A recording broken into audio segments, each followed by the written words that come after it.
Hi guys, welcome to Counterpoints. My name is Connor, and today we're going to be breaking down Space Marine 2 for new people and veterans alike. If you're new to the channel, be sure to like, comment, and subscribe, and check out our animation breakdowns and our real-life bolter video. If you love killing aliens with powerful science fiction weaponry, it's been a darn good year so far.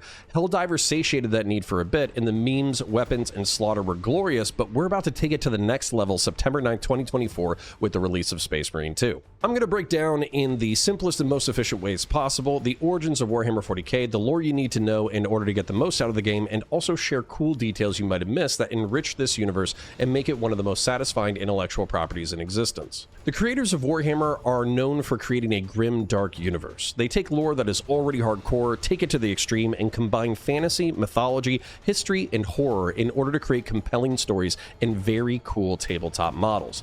This started in 1983 with Warhammer Fantasy, now called the Old World, which can be simplified to a hardcore Lord of the Rings. This expanded in 1987 with the creation of Warhammer 40k, where they took the fantasy, magic, and horror of Warhammer Fantasy and projected it 38,000 years into the future.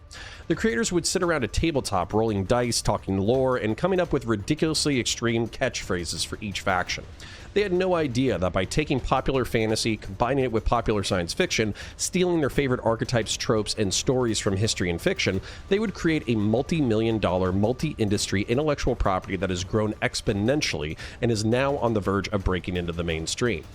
So what do you need to know in order to get into the lore and fall in love with Space Marine 2? If you just need to know genetically engineered warriors and power armor are killing bugs and demon worshippers, kind of like Gears of War, Helldivers, and Doom mixed together, then you can stop the video here. But if you want to take the red pill, I can show you how deep the rabbit hole goes. 40k history. Firstly, the larger narrative is focused around the Emperor of Mankind and humanity's desperate fight for survival. The human species, which is spread across the stars, is beset by genocidal alien races, demon-worshipping traitors, and internal corruption. But to understand just how magnificent the setting is, I need to give you even more. Humanity existed as it does now, and in Warhammer lore, we in the 3rd millennium, year 24, are in the Age of Progress or Age of Terra. Humanity is destined to expand into the solar system and eventually the stars, evolving technology, weapons, and artificial intelligence to aid us on our journey. We may encounter a few alien threats every now and then, some rivals who surpass us in stature, viciousness, or technology, but it's nothing that a little gunpowder, railguns, and walking war machines can't handle. This age lasts for 15 millennia, with humanity claiming more and more solar systems using sublight travel. This period of relative stability is eclipsed by the Dark Age of technology. Here, humanity discovered how to use slip space with the aid of Geller fields, a protective barrier that allowed humans to achieve faster-than-light travel. Humanity peaked technologically, largely freeing itself from labor, instead using machine slaves for the drudgeries of existence. This climaxed in the year 23,000 with an artificial intelligence rebellion known as the War with the Men of Iron. This war was devastating, resulting in billions dead, entire systems lost, parallel civilizations unreachable, and a massive hatred for sentient machines. Since that time, humanity has sworn off using complex thinking machines and relies instead on simple computers slave to human consciousness to make sure this can never happen again. When you see skulls floating in the background or cyborg slaves dragging rockets across the jungle, these are lobotomized criminals and undesirables forced to serve the Imperium of Man in a cybernetically enhanced undeath. Now, if the AI rebellion was bad, something worse was around the corner. The plane of existence humanity traveled through to achieve faster-than-light travel is known as the warp. It's not just an alternative plane of existence filled with vacuum and light. The warp echoes the actions of mortal creatures. When a living creature experiences joy, love, success, or conversely, pain, anger, sadness, and death, these all echo in the warp. What we would consider dark gods of war, change, and decay already existed and gained sentience through the many wars of our existential plane. The Eldar, a knife-eared race of arrogant sadomasochists, did things that would make even Japanese pornographers blush, and birthed a dark god of excess out of their degeneracy. The birthing spasms of this dark god caused warp storms so powerful they swallowed and destroyed ships, drove entire planets insane, and showered the mortal plane with ghosts and demons who consumed mortal creatures for their own delight. This period of time annihilated most of human history, its collective identity, and was so terrible that most of what was written about this time is considered to be myth and superstition driven by desperation. Aliens preyed on humanity's weakness, butchering and enslaving countless worlds, unable to defend themselves or each other. When you see the Imperium of Man ignoring alliances with other races and butchering them whenever possible, that hatred is born of this time. This is the stage onto which the Emperor of Mankind stepped in the year 29,000. He is a 12-foot tall, psychically powerful master of science and gene crafting. The Emperor made it his mission to reclaim the stars for humanity and humanity alone. To conquer Earth, the solar system, and eventually the galaxy, he created transhuman demigods of war known as the Adeptus Astartes, or Space Marines. Space Marines are chosen from adolescent males, as the physical strain of becoming an Astartes will kill adult men. Aspirants undergo grueling physical, mental, moral, and spiritual trials, and out of 1,000 aspirants, 1 or none will succeed. More will die in the physical process of transformation when they are implanted with gene seed, viral machines that recode the aspirant. When they are finished, Marines will be 8-foot-tall demigods of war. They will be clad in ceramic metal alloy armor, and they will be armed with a venerated bolter, a rifle that fires gyrojet-assisted delayed explosive rounds, capable of turning humans into mincemeat and tear down the strongest of opponents. The Emperor left Earth in Millennia 31, year 798, with 18 legions, who were eventually led by Primarchs, genetically engineered beings beyond humanity, who acted as both genetic and moral templates for their legions. An ideal legion was 100,000 Marines strong, but there were logistical, genetic, and plot reasons for why some were larger and others were smaller. The Astartes conquered the galaxy to unite humanity and to starve the Chaos Gods of worshippers. They did this by denying the existence of deities, denying that gods or the superstitious could even exist. All was understandable from human reason, and all could be conquered by human intelligence and grit. The Dark Gods had other plans. They corrupted one of the Emperor's favorite sons, Horus Lupercal, brought half the legions over to their service, and launched a civil war so devastating it shattered the Imperium and carried on for 10,000 years and into the current setting. During this war, the Emperor was mortally wounded and has only been able to sustain his life and guiding hand by slaving himself to a golden throne. This is a life support system, a psychic beacon, and a place of perpetual torment. 1,000 psychers are sacrificed daily to keep him alive, because if he dies, ships will not be able to guide themselves through the warp, and humanity's hopes die with him. Salvation is too much to hope for, but survival is possible through the trillions of souls who serve in the Imperial war machine. Imperial Guard, mortal warriors armed with laser rifles and artillery, take on the brunt of the heavy lifting. The Adeptus Mechanicus, a transhuman tech cult, forges and maintains the war machines and weapons of the Imperium. The loyalist Space Marines go toe-to-toe with the horrors of the galaxy, bringing down dozens, hundreds, or thousands of enemies before they fall in battle. They sell their lives so that humanity can carry on one more day. Chaos Space Marines, those who have turned their backs on the Emperor, have splintered their legions of 100,000 warriors into various warbands, as likely to attack rivals as they are the Imperium. Loyalist Space Marines are now divided up into combined arms forces known as chapters of 1,000 Marines each. This is so no single Space Marine leader can cause a civil war that can topple the Imperium. Astartes take on the most critical of missions, and each Marine is worth thousands of mortal warriors. Each chapter has its own Primarch, Gene-Sire, and therefore a character of their own. I'll give you a few words summary of the Loyalist chapters and Traitor Marine legions so you can pick your favorites. Dark Angels are Space Knights. The Emperor's children are beautiful perfectionists, now drug addict murder pirates. Iron Warriors are bitter, practical siege masters. White Scars are Space Mongolians. Space Wolves are Space Vikings. Imperial Fists are masters of defense and marksmanship. Night Lords are Batman, the Punisher, and Vlad the Impaler combined. Blood Angels are beautiful, angry space vampires. Iron Hands love technology so much, they want to be robots. World Eaters are Roman gladiators who escaped the Colosseum and started murdering everyone. Ultramarines are the poster boys of Warhammer, the protagonists of Space Marine 2, and are a combination of Roman centurions mixed with the Boy Scouts. Death Guard are attrition warfare manifest, now turned into walking bubonic plague. Thousand Sons, the antagonists in Space Marine 2, are Egyptian space wizards and their mummified thralls.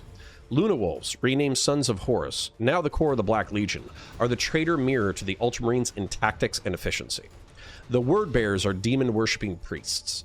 The Salamanders are dragon-hunting pyromaniacs who actually like and protect humanity. The Raven Guard are emo stealth specialists. The Alpha Legion are the CIA Special Activities Division, and no one knows what they're doing, including themselves. Now, if any of those chapters or legions sound cool to you, you will be able to play them in multiplayer, but for the main story, you are playing as Lieutenant, formerly Captain Titus of the Ultramarines. The narrative. There will be spoilers here, so if you haven't played the first game or don't want any speculation on the upcoming narrative, skip this section. In the first video game, Captain Titus is an unorthodox Ultramarine. He is salty enough that he will break and bend the rulebook called the Codex Astartes in order to achieve the mission. Captain Titus, Sergeant Sidonis, and Brother Leandros make planetfall on Forge World Graia in order to stave off an orc invasion. Orcs are a sentient, fungus-based bioweapon that can spawn on any planet with the right climate, scrap together weapons, and kill or enslave every sapient creature within a matter of months. Once enough orcs get together, they form a rampaging Waaagh, jumping from planet to planet in tin-can ships looking for a good scrap. They're the only race in Warhammer universe having a good time, and while that can be comedic, you shouldn't underestimate them. While you're laughing, they'll blast you full of DACA, blow you up with a bomb squig, bisect you with a power claw, or set you on fire with a burn-a-boy. Captain Titus, with the aid of his brothers and guidance from Imperial Guard Lieutenant Miranda Nero, are able to cut through the horde to a trapped Inquisitor. The Inquisition are the not-so-secret police of the Warhammer setting and are only answerable to other Inquisitors and the High Lords of Terra. Inquisitor Drogon has been corrupted by chaos, and Titus is tricked into firing an experimental weapon that does kill a significant portion of the orcs, but also opens a portal for Black Legion Chaos Space Marines. Sergeant Sidonis is killed, and as penance for his mistake, Captain Titus goes to the center of the warp disturbance and beats an ascended Chaos Lord to death with his bare hands. Brother Leandros, disgusted by Captain Titus's unorthodox tactics and unable to explain Titus's resistance to chaos, turns him over to the Inquisition. The first game ends with Captain Titus being escorted off-planet for interrogation with Black Templar Space Marines for escorts. If you love angry space knights and hate wizards and witches, the Black Templars are the chapter for you. Now, while I haven't played Space Marine 2, so I don't know how the narrative flows chronologically, I have seen a cinematic with a Space Marine being knocked out of a Corvus Blackstar by a Tyranid gargoyle, that same Marine fighting Tyranids, and later revealed to be a disgraced Titus on a penitent tour of service with the Death Watch. To explain what the heck those words mean, a Corvus Blackstar is an Imperial stealth ship, a gargoyle is a flying monster of the Tyranid alien race, and the Death Watch are a special forces organization that focus on alien hunting. They recruit from all chapters and will take disgraced and renegade Marines, no question asked. Now, matter of fact, this is my tabletop faction and something that I've collected and painted 3,000 points of. I will likely customize my multiplayer characters to be Deathwatch, since it's been a daydream of mine for a decade now. My narrative prediction is that this is the game opening. Titus is ordered to the Death Watch for his penance and was expected to die in their service. He will be grievously wounded in the opening sequence and will undergo the Primaris transformation to save his life. It really is bad lore, but Primaris Marines are just more Space Marines that were revealed in the past few years who have a few biological enhancements, more varied armor and weapons, and cooler tabletop models. The lore is clunky, but a lot of the new models are just straight fire. Surviving the Primaris transformation, Titus technically died in his Deathwatch service, has paid his debt to the Inquisition, and is reinstated as an Ultramarine. He is distrusted and under suspicion and demoted to Lieutenant. A Lieutenant would normally take charge of 50 Marines, but for narrative and gameplay purposes, Titus is entrusted with 2. Lieutenant Titus still keeps the chains and Deathwatch sigil as a memento, and it's probably both exhilarating and terrifying to be one of his subordinates. The gear. It's already known that in Operations multiplayer, you're operating with a full toolkit, but if the campaign is anything like Space Marine 1, you'll get plenty of opportunities to play with various weapons and armor sets. Armor is organized into classes in the Operations mode and actually is pretty straightforward organizationally. Tactical is standard issue armor designed for its versatility. Assault armor is tactical armor with a jump pack upgrade and some jump nozzles on the legs. Vanguard is the first sneaky armor, Phobos pattern, designed to infiltrate, assassinate, and terrorize the enemy using speed, agility, violence, and precision. Bulwark is artificer-grade armor made custom for veterans who want to get in close in person. Modeled after stylish knights, the armor is elegant, robust, and aids its wearer in slashes, thrusts, and shield blocks. Sniper class is another Phobos stealth pattern whose silent operation and camo cloak helps the wearer avoid detection until they have the perfect shot or strike. Heavy, also known as Gravis, is reinforced both to withstand incoming attacks, but also to help the wearer carry heavy weapons. For weapons, there's a veritable arsenal. Bolters are Space Marines' bread and butter, and there are pistols and rifles with various specializations. The bolt pistol is a standard issue sidearm and fires 75 caliber rocket-assisted delayed explosive rounds with devastating effect. The heavy bolt pistol is a one-handed weapon meant to bridge the gap between pistol and bolt rifle, giving assault marines a reliable weapon that has the capacity and explosive charge to take out larger enemies. The various Vanguard bolters are used by Phobos Marines for close-range assaults, medium-range marksmanship, and long-distance sniping. The assault bolt rifle favors rate of fire, the bolt rifle balances marksmanship and firepower, and the heavy bolt rifle and heavy bolter are designed to chew up enemies and spit out chunks. The plasma pistol, incinerator, and heavy incinerator use fusion cells to cook ionized gas into a plasma bolt that cooks enemies and armor. Melter rifles and multi-meltas are microwave napalm shotguns that can blast enemies in half. Las fusils are sniper anti-tank rifles that punch through armor and flesh with ease. Where soldiers of the COG cower in blind fire behind walls, Space Marines charge into the enemy while firing before ripping them apart with melee weapons. All Marines are experts in hand-to-hand combat and are vicious with combat blades sharpened to a monomolecular edge. The most iconic melee weapon is the chainsword that uses teeth and torque to tear enemies apart. Power swords and power fists generate energy fields that either let them cut through enemies like butter or deliver strikes with enough force to collapse skulls. Thunder hammers generate massive energy fields that can be used to smash the ground and kill several enemies at once, or can be directed at an enemy's body, crumpling bone into bloody mush. Such warriors and weapons were not made for overkill, though. They were made with lethal intent, to kill the enemies of man. The enemies. Tyranids. Tyranids are terrifying and arguably the most dangerous alien faction. Eldar are tricksy but few in number. Orcs are wildly dangerous and numerous but also quite dumb. Necrons could have easily conquered the galaxy by now, but they are obsessed with dynastic rivalries that keep them fighting each other as much as other races. Tau have advanced technology but are so small that any rival race could wipe them out if they dedicated themselves to the task. Tyranids are spawned with a singular purpose, and that is to devour all biological matter and slave it to the hive mind. Tyranids have two primary scout forms, the Lictor and the Gene Stealer. Lictors are chameleonic ambush predators who range far ahead of their hive fleets, signaling back when they find planets rich in biomass. Gene Stealers are the scouts who first make planetfall, and if there is a sapient creature to co-opt, they will do so with horrifying efficiency. A single Gene Stealer can lure a victim psychically and stab it with an ovipositor. Instead of laying eggs, though, the Gene Stealer infects the host with a virus that makes it compulsively want to mate. The virus is sexually transmitted, and more victims are lured to the Gene Stealer for infection. The offspring of the infected will be malformed hybrid mutants of the Gene Stealer and host species, hidden in the sewers and catacombs of the hosts. The generations will continue until a perfect mimic is created, and by this time, the Gene Stealer and its thralls could number in the hundreds of thousands or millions. A final generation of pure-strain Gene Stealers will be born, and when a hive fleet nears, the mimics will sabotage, assassinate, and terrorize the host population in perfect concert with a wave of ravenous Gene Stealers. They will slaughter the inhabitants of the planet, preparing them for consumption by the hive fleet. When a hive fleet arrives, it will bombard the surface with biopods, each containing dozens or hundreds of combat forms, each ready to emerge, kill, and consume. These can be the chittering waves of hormagaunts, which may be fodder for a space marine, but even one or two are a match for a guardsman. This can be the termagant, a combat form armed with biological ballistic weapons capable of firing flesh-burrowing parasites or spines. Gargoyles fill the sky to rain acid and spines on defenders or impale them with barbed wings.